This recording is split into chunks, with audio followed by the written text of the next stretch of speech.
As you now know, GitHub is a cloud-based hosting service that lets you manage Git repositories from a user interface.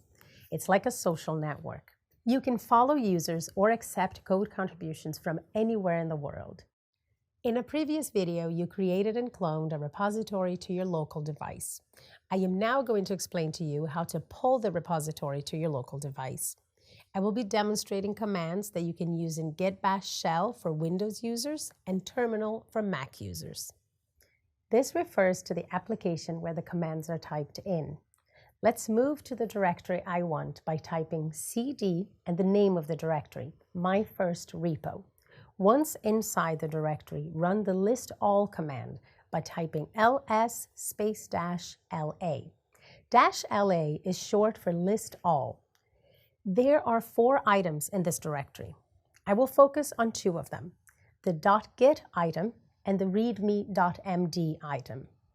Let's start with the readme.md file. This item was added when I created the repository on GitHub.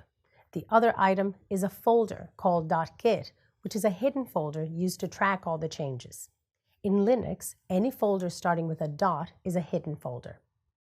This folder is automatically created when you create a repository, and you will learn more about it later in this course. In the command I ran, I added the switch -la so we would list all files and folders, including the hidden ones. The .git folder is initialized by running the git init command. As the repository was created on GitHub, it was not required for us to run it. GitHub handled all of this as part of its create new repo flow. Now, let's focus on Git workflow.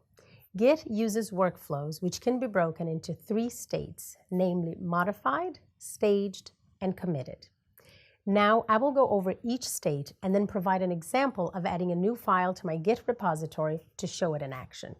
Let's start with the first state. Adding, removing, and updating any file inside the repository is considered a modified state.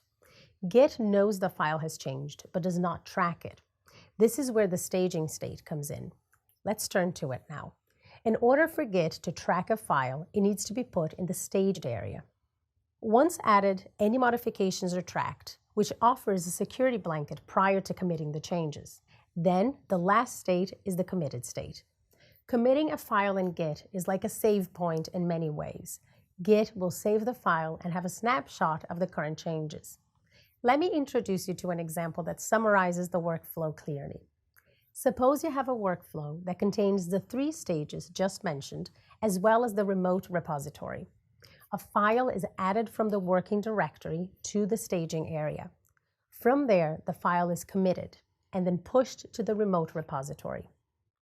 From the remote repository, the file can now be fetched and checked out or merged to a working directory. You will learn more about this later. Well done. You've covered some of the Git fundamentals and now know what is inside a Git folder and understand the Git workflow.